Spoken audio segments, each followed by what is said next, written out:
মধ্যে প্রধান বিচারপতি সহ অন্যান্য বিচারপতি যদি পদত্যাগ না করে তাহলে তাদেরকে আমরা গণভবন এবং সংসদ ভবনের চিত্র মনে করিয়ে দিতে চাই। আমরা বলতে চাই, স্পষ্ট করে দিতে চাই, একটার মধ্যে তারা পদত্যাগ করবেন এবং এই পদত্যাগের মধ্য দিয়ে ফ্যাসিবাদের সমূল উৎপাটন ঘটবে। বেলা একটার মধ্যে তারা পদত্যাগ না করে তাহলে তাদের বাসভবন ঘেরাও করা হবে। আমরা আপনাদের মাধ্যমে আহ্বান জানাচ্ছি, বাংলার ছাত্র নাগরিক যারা আপনারা বাসায় আছেন, আপনারা রাস্তায় নেমে পড়ুন, হাইকোর্ট ঘেরাও করুন, প্রত্যেক জেলায় জেলায় জেলা কোর্ট আপনারা ঘেরাও করুন। এই ফ্যাসিজমের মূল উৎপাটন আমরা বিনষ্ট করেই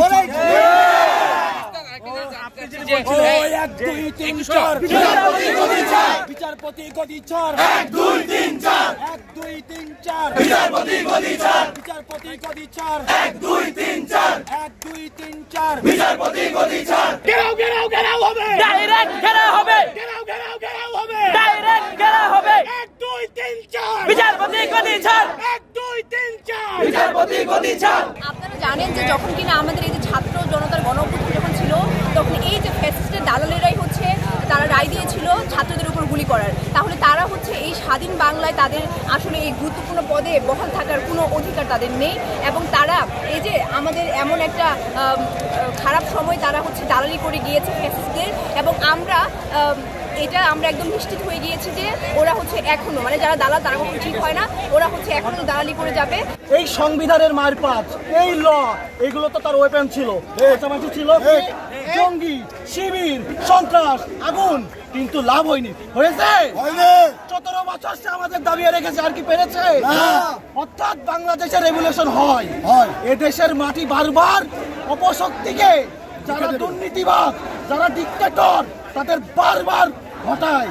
আমরা 71-এর আগেও আমাদের ইতিহাস আছে, নট অনলি 71 খুব বেশি বড় ইতিহাস তা বাংলাদেশে না, এটাকে আরো ইতিহাস আছে। অর্থাৎ যদি মনে করে 2-1 তালা, 2-1 মেরুদণ্ডহীন জেলিফিশ বিচারপতি কিছু করে দিবে, সম্ভব না। কয়েক হাজার আমরা লাশের তালিকা জানি না, কত ভাই মারা গেছে আমরা জানি না, এখনো জানি না। আমরা আবার 1000 রক্ত দেওয়ার জন্য প্রস্তুত, মারির বদলে মার, বিচারপতি হোক, রাষ্ট্রপতি হোক, anyone, no mercy, no compromise. অবশ্যই বাংলাদেশে আওয়ামী লীগ সরকার রাজনীতি করবে, এটা তার রাইট, এটা তার অধিকার। বাংলাদেশের একটা ম্যাচ সরকার হচ্ছে তাদের সমর্থক। বাট ভাবেন, বিডিআর বিদ্রোহ, আমার স্টুডেন্ট ভাইদের হত্যা, বিচার অনেক বাকি। দেশে আসেন, you are welcome, you are welcome, আমরা আপনাকে ডাকছি। বাট মাথায় রেখেন, আপনি যে আদালত, আপনি যে আইন, যে শাসন তৈরি করেছিলেন, ওটা বাংলাদেশে আর চলে না। বাংলাদেশ থেকে ওটা বিলুপ্ত কি হয়েছে? অনেকটা হয়েছে। এই কয়দিন কি কোনো দুর্নীতি হয়েছে? পুলিশ কি কোনো বাটপারি করেছে? করে নেই। অর্থাৎ বাংলাদেশে আওয়ামী লীগ সরকার গণতান্ত্রিক ভাবে যদি রাজনীতি করতে চায়, ইউ আর ওয়েলকাম। বাট বাবা, জাস্ট ধৈর্য ধরো, খেলা এখনো বাকি, এখনই লাফায়ও না। দেখো না, স্টুডেন্ট সমাজ মাঠে আছে, not Jamaat, not BNP, but তারা সবাই আমাদের।